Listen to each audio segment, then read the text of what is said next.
अनुपात समानुपात है। अनुपात समानुपात, आप बच्चों अनुपात समानुपात का टॉपिक डालो, अनुपात और समानुपात।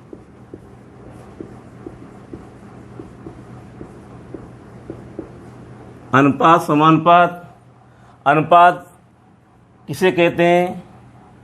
अनुपात की परिभाषा है दो सजातीय राशियों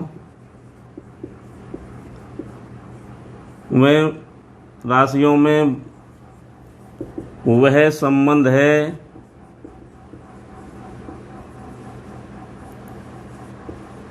जो एक दूसरे से कितना अधिक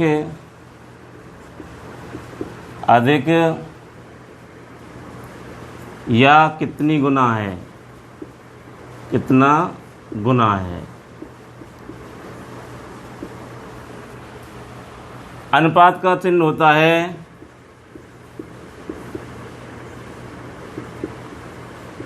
चिन्ह, ये दो बिंदु होती है अनुपात चिन्ह। जैसे उदाहरण तौर पर, हाँ जी, जैसे 5:6, 5:6 की भिन्न बनती है 5/6। 5 को पूर्व पद तथा 6 को उत्तर पद कहते हैं।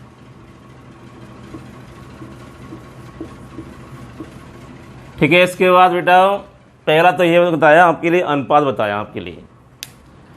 अनुपात क्या होता है? दो सजातीय राशियों में वह संबंध होता है जो एक संख्या दूसरी संख्या से कितना अधिक है या कितने गुनी है, ये इसका क्या होता है? ये वह अनुपात कहलाता है।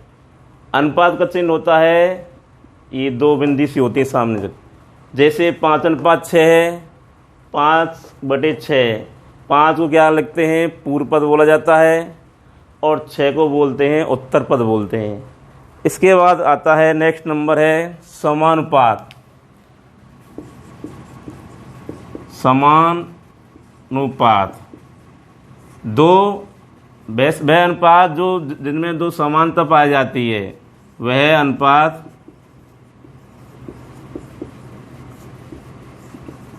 जिसमें समानता होती है समानुपात कहते हैं।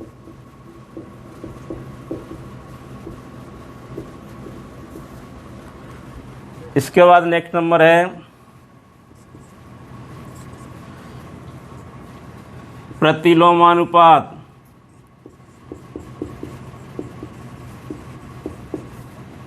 या व्युत्क्रमानुपात।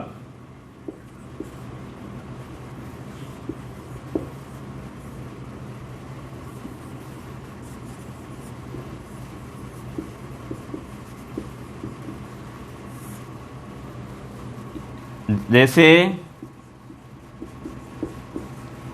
A/B का व्युत्क्रम B/A होता है।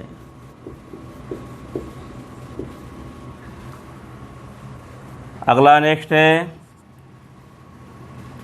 वर्गानुपात।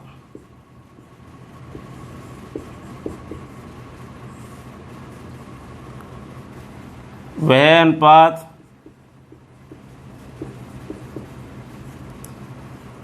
जिस संख्या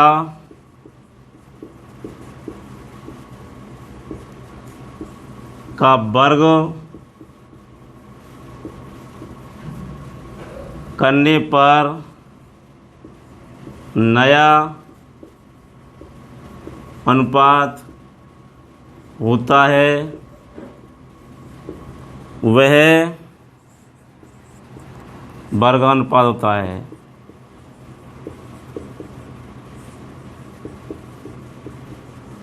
जैसे 5/6 का वर्गानुपात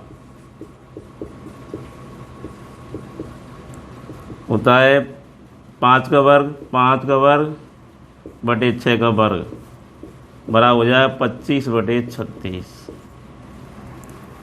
इसके बाद नेक्स्ट है घनानुपात है।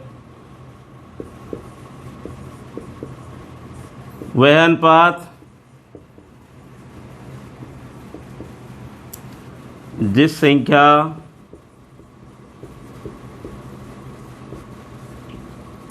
का घन करके जो नया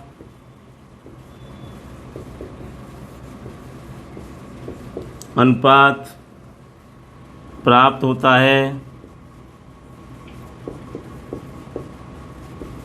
उसे घनानुपात कहते हैं।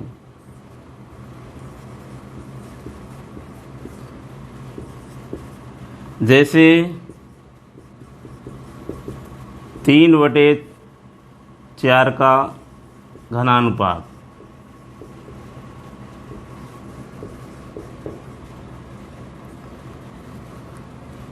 तीन बटे चार का घन बराबर 27/64 होता है।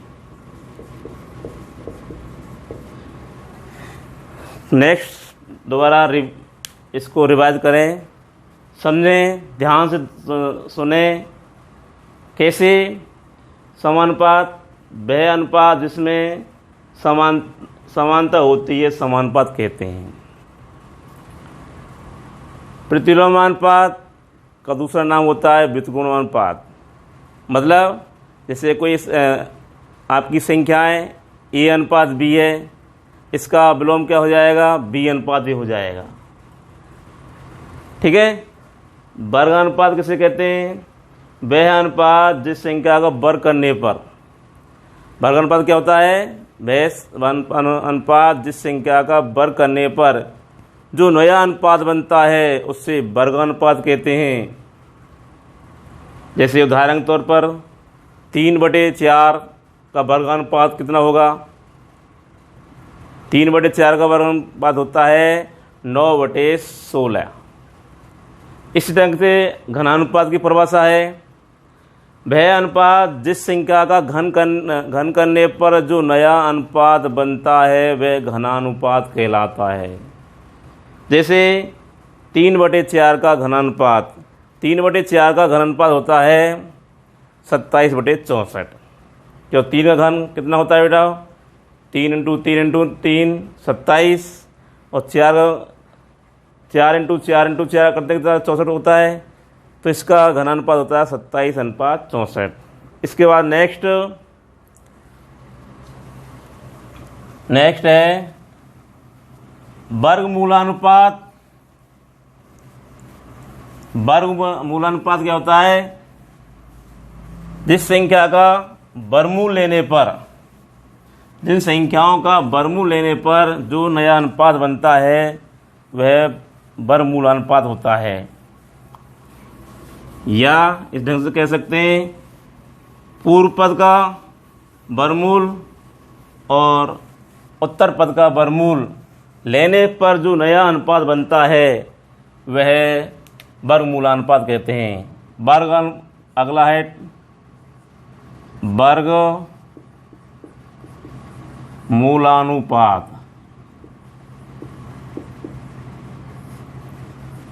वह अनुपात होता है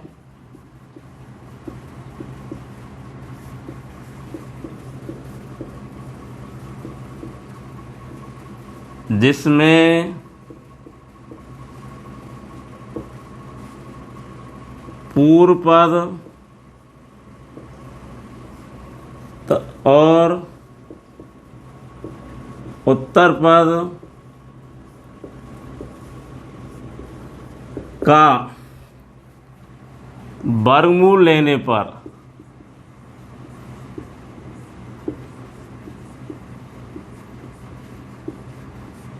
जो नया अनुपात बनता है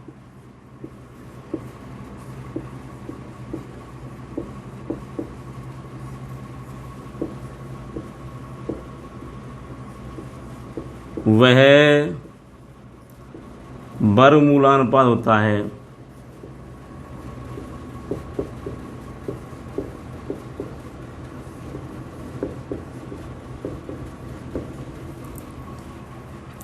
जैसे 16/25 का वर्गमूलानुपात 16 क्या है, इसमें पूर्व पद है। 16 का वर्गमूल होता है 4 और 25 का वर्गमूल होता है 5। इसका वर्गमूल इस संख्या का वर्गमूल अनुपात होता है 4/5 या 4:5।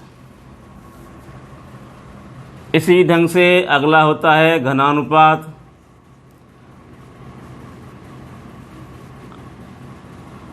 घनमूलानुपात वह अनुपात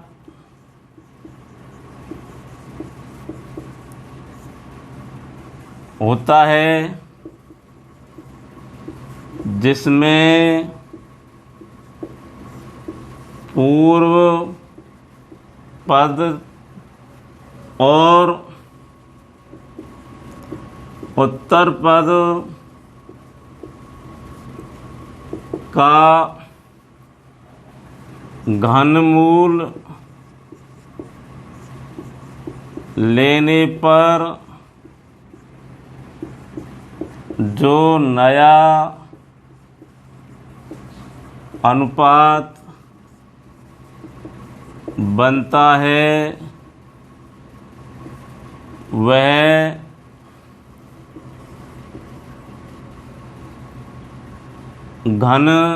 घनमूलानुपात होता है। जैसे 64/125।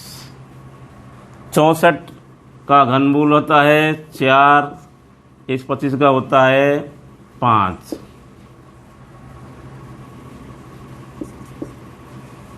इस ढंग से दोबारा इसको एक बार रिपीट करके देखें, समझ में आया होगा। मैं बता रहा हूँ आपके लिए, परिभाषा लिखी है आपके लिए। इस परिभाषा से सभी कंसेप्ट क्लियर हैं।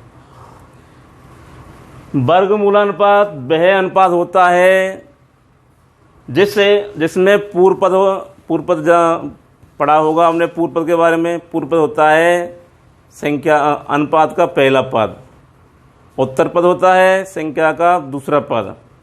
तो जैसे इसमें आपके लिए बताया पूर्व पद क्या है 16 और इसमें क्या है उत्तर पद है 25। 16:25 का हम वर्गमूलानुपात निकालें तो कितना होता है बेटाओ 4:5 होता है। इसी ढंग से घनमूलानुपात निकालें बेटाओ। घनमूलानुपात वह अनुपात होता है जिसमें पूर्व पद तथा उत्तर पद का घनमूल लेने पर जो नया अनुपात बनता है वह कहलाता है घनमूलानुपात कहलाता है। जैसे उदाहरण तौर पर 64/125, 64 का आ जाता है 4 घनमूल और 125 का आता है 5। इस ढंग से सवाल ये तो आपकी परिभाषाएं स्पष्ट कराइए। इसके बाद में आपके जो एग्ज़ाम में सवाल बनते हैं वो इस ढंग से आते हैं। जैसे आपके लिए सवाल मैं बोल रहा हूँ।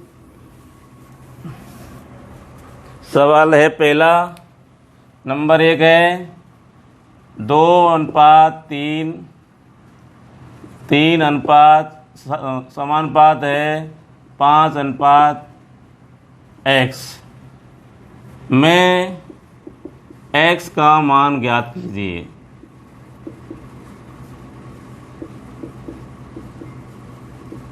इसका मान किस ढंग से निकालते हैं?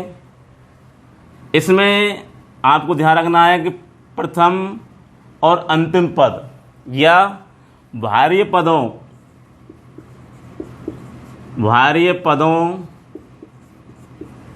का गुणनफल बराबर होता है मध्य पदों का गुणनफल।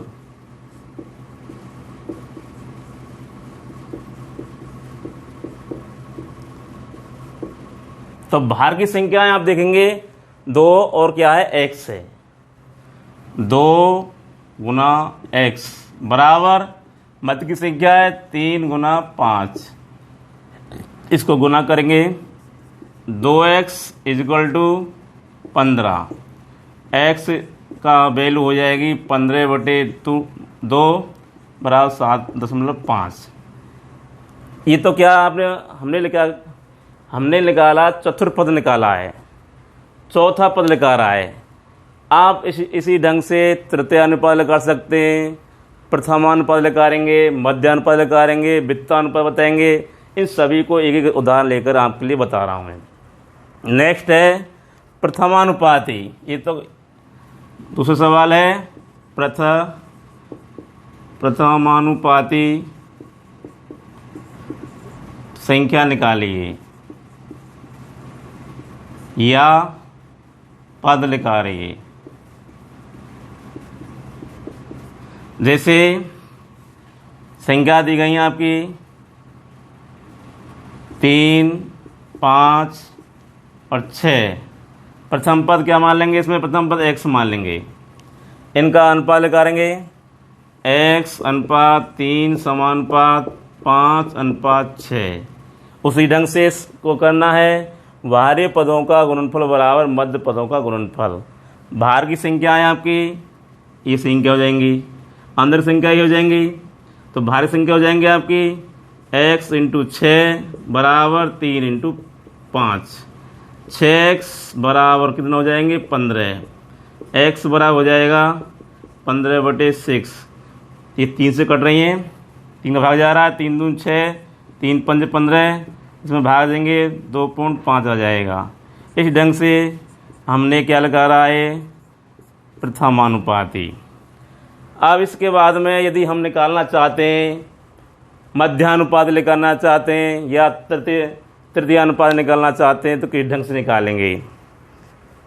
इसमें अब इसके बाद मैं बता रहा हूँ आपके लिए मध्यानुपाती। मध्यानुपाती को किस ढंग से निकालते हैं?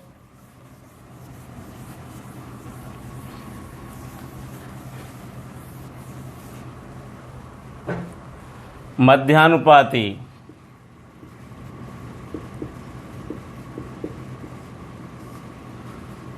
चार तथा 16 का मध्यानुपाती ज्ञात करना है। तो इनको अनुपात के रूप में किस ढंग से जमाएंगे? 4 और 16 मध्य में कोई संख्या मानेंगे आप, मध्य में मान लेंगे 4 अनुपात x समानुपात x अनुपात 16। इस ढंग से मध्य की संख्या निकालने के लिए द्वितीय और तृतीय पद में एक संख्या ही माननी पड़ेगी आपको। x लिखो, चाहे a लिखो, चाहे कुछ भी लिख सकते हैं आप। उसी ढंग से हम गुना करेंगे बाहरी पदों का गुणनफल बराबर मध्य पदों का गुणनफल। तो ये संख्या गुना हो जाएगी अंदर की संख्या और ये बाहर की संख्या। x × x और 4 × 16। x × x करते कितना आता है? x²। 4 × 16 करते हैं कितना आता है बेटा? 64। तो x की वैल्यू चाहिए हमारे लिए। इधर स्क्वायर होता है तो इधर संख्या का क्या लेते हैं? वर्गमूल लेते हैं बेटा। क्या लेते हैं? वर्गमूल। x बराबर हो जाएगा 64 का वर्गमूल लेना है, जो आता है आपका 4। एक बार पुनः समझ में नहीं आया तो उसको दोबारा रिपीट करें। जैसे हमने उदाहरण दिया है आपके लिए, 4 तथा 16 का मध्यानुपाती ज्ञात करना है। तो 4 और 16 के मध्य में कोई संख्या मानेंगे, x मान सकते हैं, चाहे a मान सकते हैं, कोई भी संख्या मान सकते हैं। इनको अनुपात के रूप में लिखा जाए तो कैसे लिखते हैं इनको? 4 बीच की संख्या क्या मानी है? x मानी है हमने।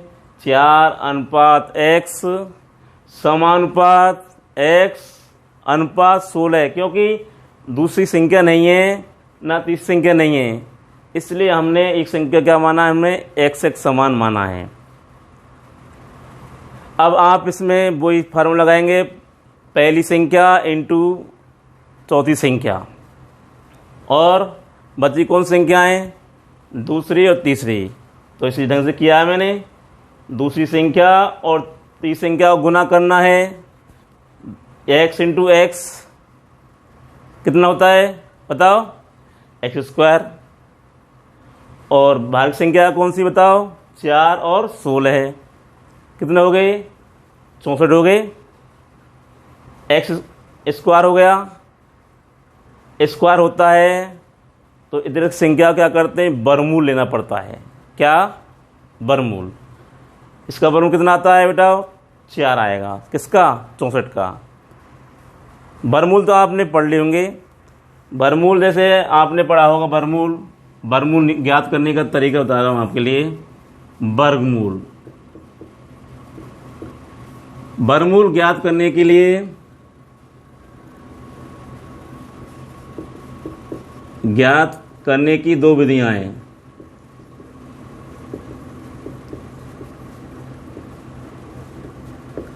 नंबर 1 है अभाज्य गुणनखंड द्वारा।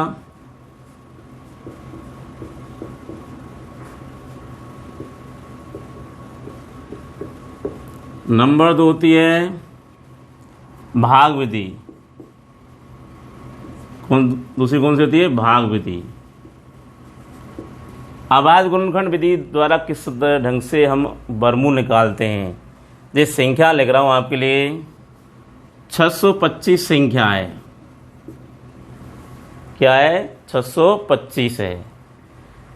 इसमें आपके लिए अभाज्य गुणनखंड करने पड़ेंगे। इस संख्या के अभाज्य गुणनखंड करने पड़ेंगे। अभाज्य गुणनखंड करने के लिए आपको भाजकता के नियमों की जरूरत पड़ती है।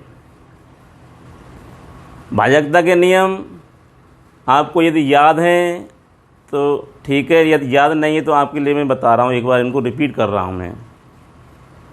पहला है 2 की भाजकता का नियम होता है। जिस संख्या में इकाई का अंक 0, 2, 4, 6, 8 हो तो वह संख्या किससे भाज्य होती है? 2 से भाज्य होती है बेटा। इसके बाद 2 की भाज्यता का नियम, इसके बाद 3 की भाज्यता का नियम। 3 की भाज्यता का नियम होता है दी हुई संख्या में अंकों का जोड़ करें। दी हुई जो संख्या दे रखी है उन सभी संख्याओं का योग करें। यदि योग में 3 का भाग जा रहा है तो समस्त संख्या में 3 का पूरा भाग जाएगा। या जो कह सकते हैं सब के दी हुई संख्या के अंकों का योगफल 3, 6, 9 आए तो वह संख्या किससे भाज्य होती है बेटा? 3 से होती है। 4 की भाज्यता का नियम। 4 की भाज्यता का नियम होता है दी हुई संख्या में यदि दहाई तक के अंकों में यदि 4 का भाग जा रहा है, दहाई जानते हैं बेटा, इकाई का अंक और दहाई का अंक लेकर वो क्या बनती है आपकी? दहाई तक संख्या बनती है। तो यदि दहाई तक की संख्याओं में यदि 4 का भाग जा रहा है तो आपकी संख्या कितनी बड़ी हो तो उस पूरी संख्या में 4 का पूरा भाग चला जाएगा। ठीक है बेटा। इसके बाद नेक्स्ट नंबर आता है 5 की भाज्यता का नियम। 5 की भाज्यता का नियम होता है दी हुई संख्या में इकाई का अंक 0 या 5 हो। क्या? दी हुई संख्या में इकाई का अंक क्या हो? 0 या 5 हो तो वह संख्या 5 से भाज्य होती है। 6 की भाज्यता का नियम, ये 5 की भाज्यता का नियम हो गया। 6 की भाज्यता का नियम है दी हुई संख्या में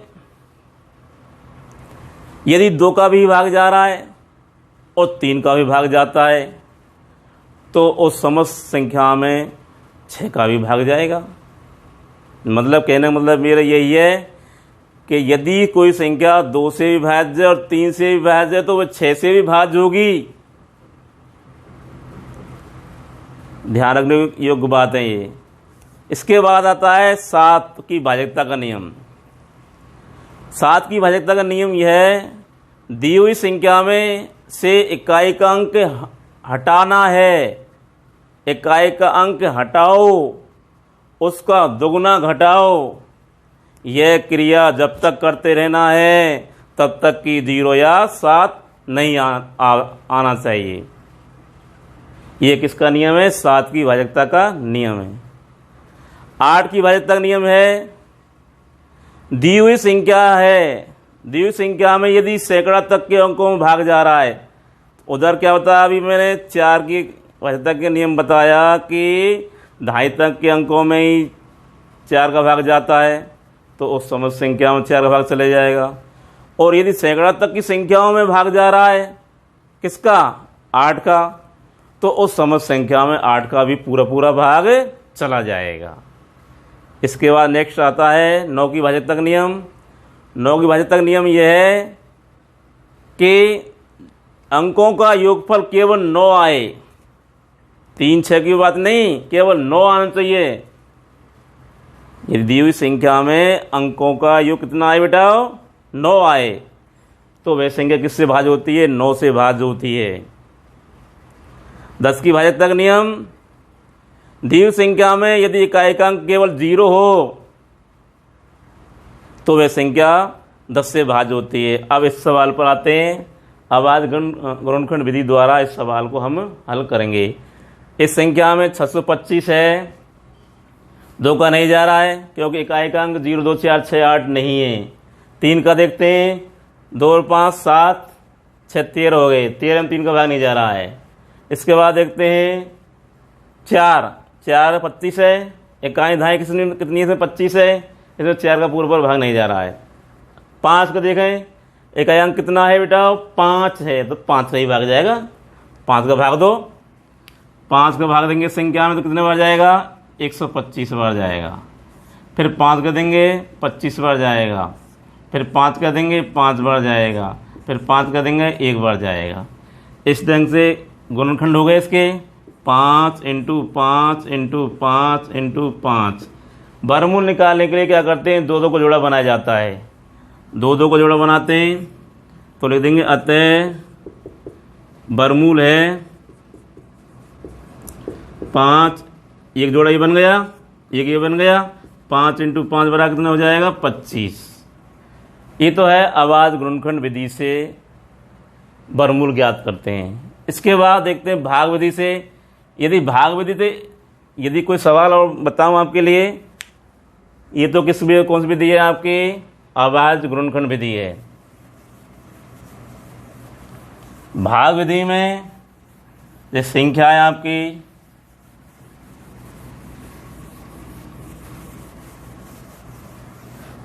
1025 है, 1025 है। इसका वर्गमूल ज्ञात कर रहे हैं हम। कौन सी विधि से कर रहे हैं? भाग विधि से।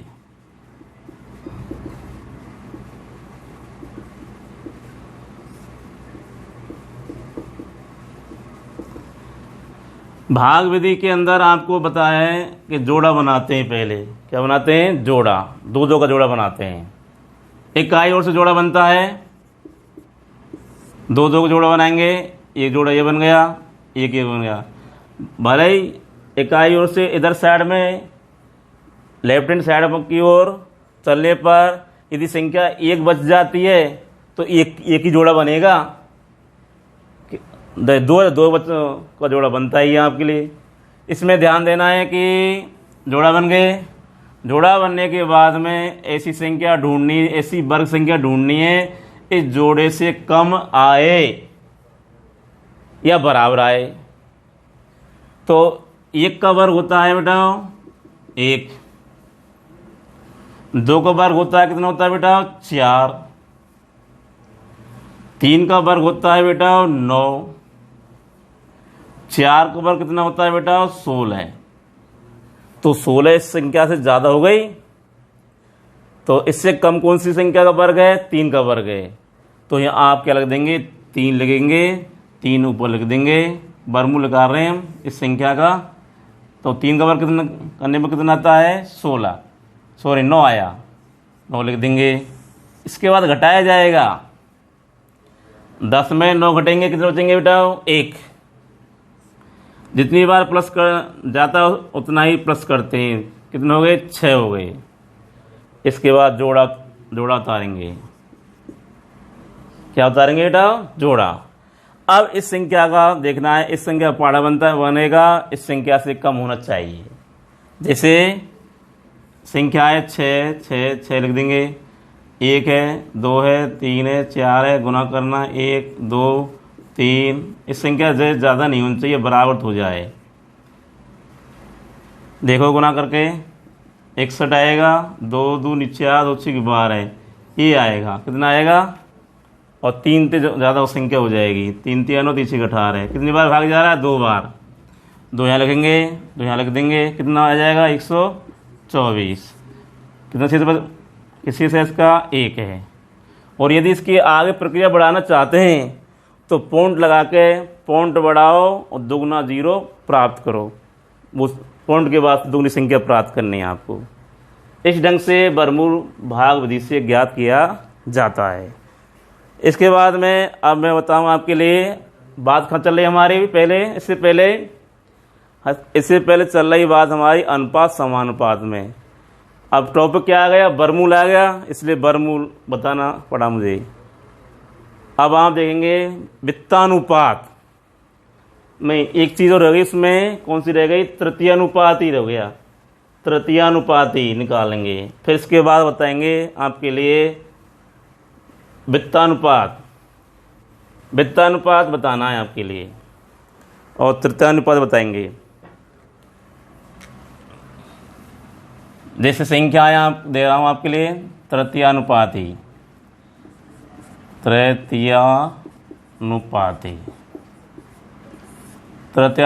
किस ढंग से निकालते हैं? संख्या दे दें आपके लिए 2 4 और 6 में तृतीयानुपाती ज्ञात कीजिए। ज्ञात करना है तो तृतीय पद कौन सा जाएगा? पहला हो जाएगा, दूसरा हो जाएगा, तीसरा क्या जाएगा? 100 तो होगा। तो लिख देंगे 2:4 समानुपात x/6। तीसरा पद देखो 1 2 30, तीसरा ये। अब आप इस सूत्र लगा देंगे, भारे पदों का गुणनफल बराबर मध्य पदों का गुणनफल होता है। तो भारी पद कौन से हैं और अंदर के पद कौन से हैं? अंदर के पद ये हैं 4x हैं, बाहर के कौन 2 और 6। तो अंदर के पद कौन से? 4 गुना x बराबर 2 गुना 6, 4x बराबर 12, x बराबर हो जाएगा 12/4 बराबर 4 तिया 12। x की वैल्यू कितनी हो जाएगी? 3 हो जाएगी।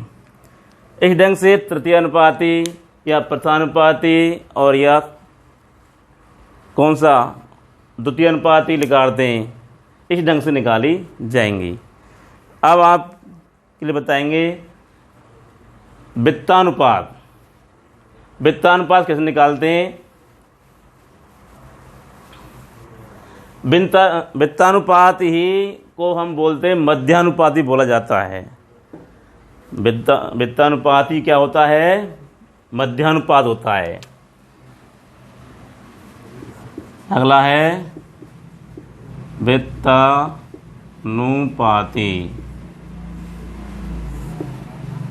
जैसे संख्या दे रहा हूं आपके लिए 4 और 64, 4 और 16 लिखो का वित्तानुपात ज्ञात करेंगे। तो वित्तानुपात ही क्या है? मध्यानुपाती है। वित्तानुपाती क्या कहलाएगा? इन दोनों के बीच की संख्या निकालनी है। कैसे? इनकी संख्या मान लेंगे, x मान लेंगे 4 और 16 का वित्तानुपात की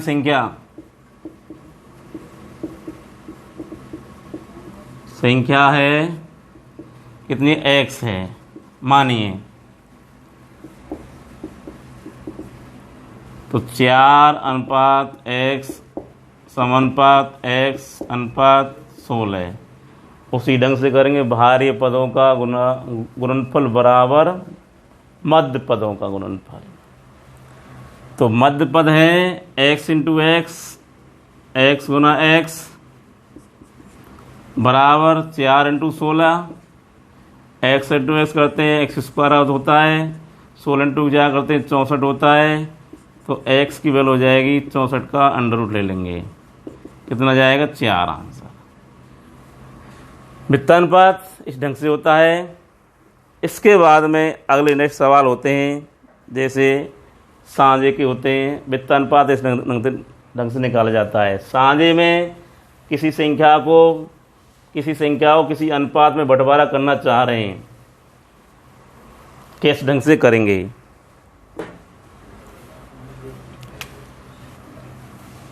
₹540 को 2:3:4 में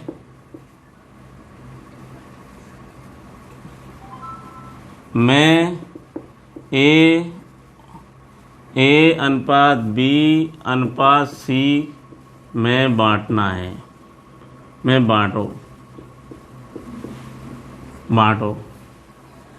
बांटने के लिए पहले सबसे पहले आपको ध्यान रखना है कि A का अनुपात कितना है, 2 है, B का अनुपात 3 है, C का अनुपात कितना है 4। A/B/C बराबर कितना है 2:3:4। अनुपातों को क्या करते हैं, टोटल जोड़ अनुपातों का योग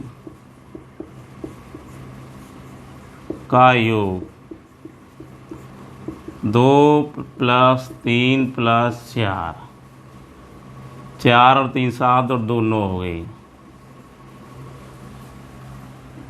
A का भाग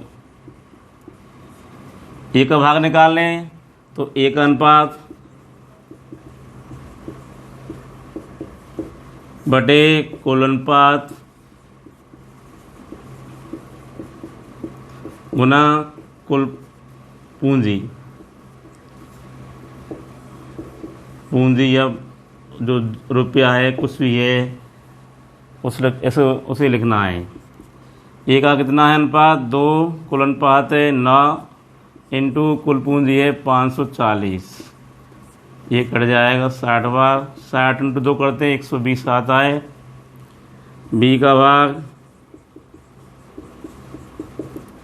इसी ढंग से बन जाएगा सूत्र। बी का अनुपात कितना है 3, कुल कितना है 9, 540, 9 से कट जाएगा 60 बार, 60 इंटू 3 करते हैं 180 रुपये।